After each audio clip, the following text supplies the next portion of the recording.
everyone. My name is Amarachi Azubuike. I'm a front-end developer and a community manager, and I'm really excited to be presenting my talk today. Thank you to Techno Day team, for inviting me to this talk, and happy International Women's Day to every one of you listening to me right now. Today, I'm going to be talking on the topic technology as a tool for broader community participation. Okay, the role of technology in community participation cannot be overemphasized. With technology, brands, individuals, and organizations are tailoring their branding processes towards community. Okay, with technology now, people from even underprivileged locations or geographical regions are able to participate and have a say in day-to-day running of businesses, or even in the kind of products that are being brought into the market, or even in brands, the branding of some organizations. So we're going to take a look at some of the roles of community and how important it is for you as an individual, as an organization or a brand to build with the community. Number one, community allows people to participate across geographies, as I've already said. This entails that people from anywhere around the world can have a voice or a feedback in things happening in other areas of the world. Just take, for instance, last year during the Black Lives Matters movement, I know a couple of folks in different countries lending their voices to issues happening over there in the US.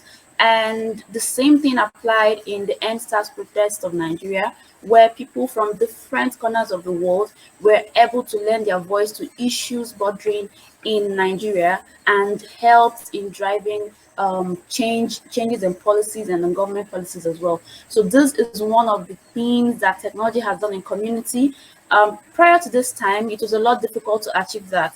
People were in different locations, and it's difficult for you to get the voices from various other locations. But with technology, the communities are now more closely knitted.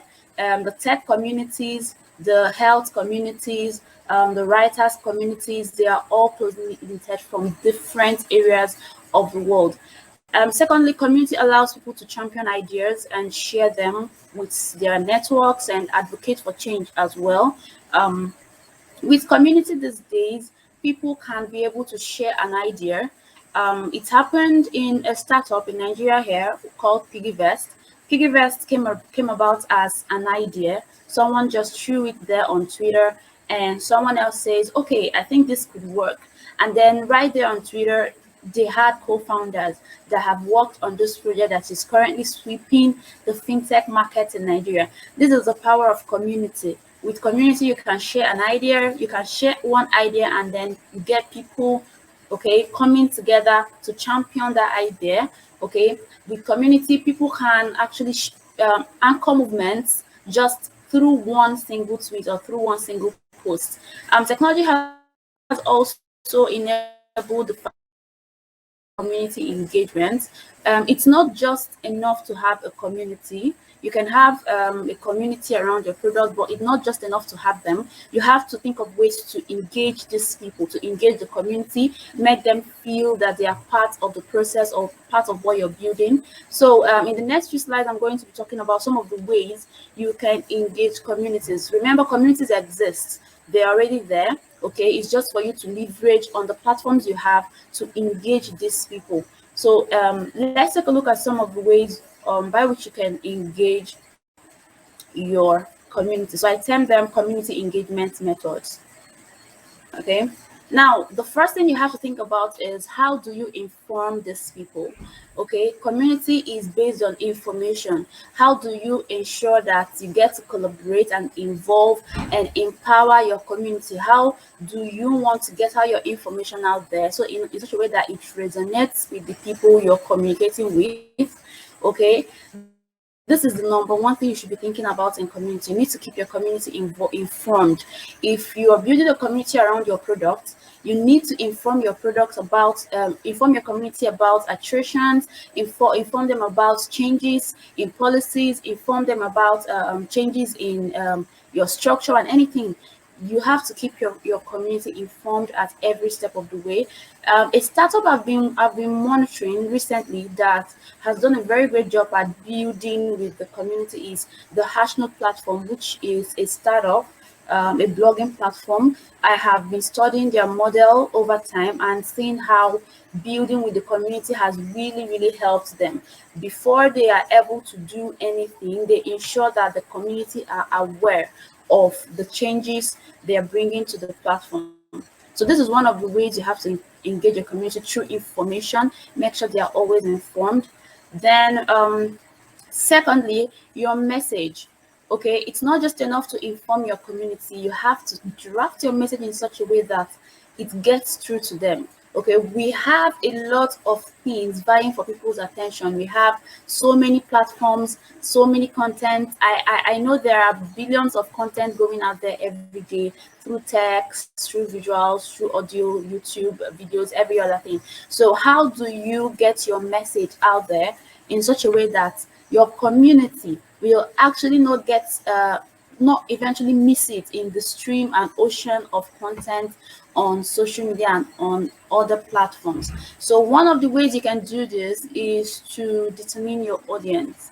Okay, you have to know who are you talking to, what do they want, where do they live, what are their age ranges, what are their interests, what are the kind of things that you would put out there and it would be able to grab their attention. For instance, if your community comprises of um, local people who are just basic English speakers, you have to draft your message in such a way that it resonates with them. You don't bring in something they will have to go out there consulting their dictionaries before they can be able to understand you. So it's not just enough to put out your words out there. You have to draft in such a way that your community will be able to resonate with it. Then second thing you have to think about is the 7 second rule. The 7 second rule states that you have only 7 seconds to attract people's attention. So in that 7 seconds, you have to ensure that whatever you're putting out there can be able to grab the attention of your community. If not, they will scroll through. And this is the reason why when you're putting out content for your community, you have to ensure that you use catchy headlines or you use catchy visuals, or sometimes you just have to draft your message in such a way that it captures your community's attention under 7 seconds. Then the next thing you have to think about is the 7 minute rule. When you're able to grab the attention of your community members, you have 7 minutes to keep that attention. Okay, if your content is a very long one, if you're able to grab their attention for 7 minutes, there's a high chance that they could stay for the rest of the time it takes to go through your content. But just in case, some people might not be able to spend more than that, you have to put your major key information at the onset of your information, at the onset of the content you're putting out. You don't relegate the key information or the vital thing you want to put out there at the end and then fill the up part with frivolities. Okay, then the next thing you have to consider is visuals. People love visuals, everybody love visuals, and since you have just 7 seconds to grab people's attention, text don't usually cut it. With visuals, with under 7 seconds, someone can be able to at least grab the key message of your content or the information you're trying to pass across. Okay, so with this, at least you know that your information is about to go out there and your community members are going to at least grasp the information you're trying to bring. Now, some other attributes of community which every community manager should imbibe is being responsive. Okay, the reason a lot of organizations these days are no longer just employing social media managers, but they employ community managers is because it is always good to build your brand with the community. It's not just enough to put out information out there. You have to be there to follow it up, answer DMs, answer questions, receive feedback, address complaints and conflicts. So I usually choose to look at community management more like social media management, in addition to public relations. So you have to be responsive, let your community know that their feedback and their complaints are actually getting resolved somewhere, and they are not just there receiving the bulk of information without their own input being valued. Okay, number two, you have to understand and add value in the content you put out. Ensure that they are valuable. It's not just enough to put out content and populate your page on a daily. You have to ensure that the things you're putting out are actually solving a kind of problem in your community. Okay, if you're building a community of technical writers or people who write, you have to know their pain points and ensure that the content you put out in one way or the other addresses some of those problems they have. Then finally, for this talk, the next thing you have to do is to make your community happy. If you make people happy, they will definitely come back and they will be loyal to your product, to your brand, and to you as an individual. So at every point in time, try to adopt some things to your community initiatives to keep your community members happy.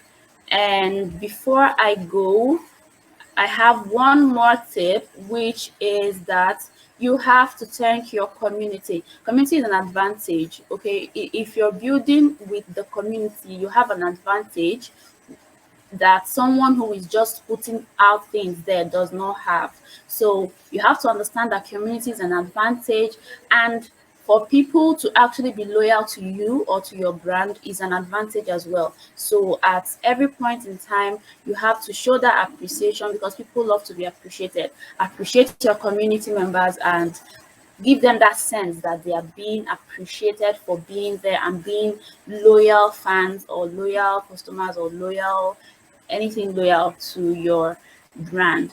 I hope with this few minutes you've been able to get just a little. I had to rush this talk so that I don't want to take so much of your time, but I do hope you understand some of the basic ways that you can leverage technology as a community manager to put out your brand out there and get the loyalty of your community. Thank you very much. If you want to contact me or reach out to me, please, I'm Amara the Light on Twitter, and I'll be very, very happy to engage with you. Thank you very much.